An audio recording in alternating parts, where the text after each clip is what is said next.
Well, after an hours-long standoff, a suspect comes out with his hands up and into police custody. Philadelphia police were in a situation that unfolded for hours yesterday, with bullets flying and officers ducking for cover. Police just gave us an update this morning on the situation. It began around 4:30 in the afternoon in the 3700 block of North 15th Street, and it ended just after midnight with 6 officers being shot, 3 others getting hurt, a barrage of bullets flying, and miraculously only minor injuries.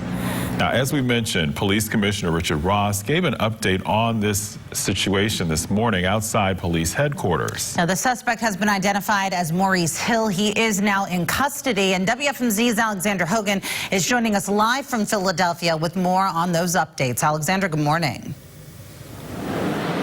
Good morning, Even Hostile. New this morning, we know that all of the officers have been released from the hospital after this massive police standoff in Philadelphia, one that police say is the largest that they have seen in years. 6 police officers were shot, 3 were wounded, and the suspect, the gunman, eventually turning himself in, and he was released from the hospital around 3:30 this morning, taken away in handcuffs. All of this started yesterday around 4:30 in northern Philadelphia. It started when police responded to this neighborhood issuing a gun warrant, but when they walked into the home, gunfire rang out. In video taken from the scene at the time, we could see dozens of police officers huddling behind cars trying to take cover while all of those bullets rang out. We know that the gunman inside the home was firing even when police were there asking him to stop repeatedly. 2 of the officers were trapped inside that home in the 3700 block of North 15th Street. Again, this is all in the city's Tioga Nicetown section. So 2 officers were inside. There were also 3 hostages on the upper level of the home. Eventually, the SWAT team was able to get all of those people outside. They also had negotiators that they brought in, and the police commissioner himself even stepping in.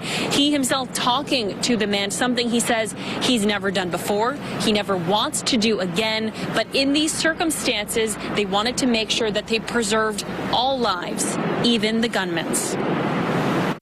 We have not seen anything of this magnitude in years. We do know that we're very fortunate that no one was killed in this incident, which in and of itself is remarkable, given the circumstances. I have to admit, I did not think that this guy was going to come out alive. Again, that man has been named as Maurice Hill. He's in his 30s. He was taken from the hospital this morning around 3:30 in handcuffs.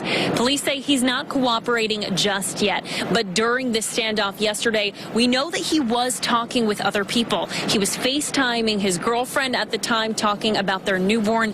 That's something that police say they talked with him about. They told him to think about his children. He even admitted that he's had a rough time with the law in the past, that he has previous convictions, and he didn't want to go to jail. But eventually, talking him out, they did use tear gas to get him out of the house. And again, he was taken to the hospital this morning. We will have more throughout the morning. The SWAT team did find a gun inside the home, and when he walked outside, he did have a weapon on him. There's no word just yet on what kind of weapons those were, but the SWAT team will be going in. The scene still is closed, but we'll bring you more from the scene live on 69 News at noon.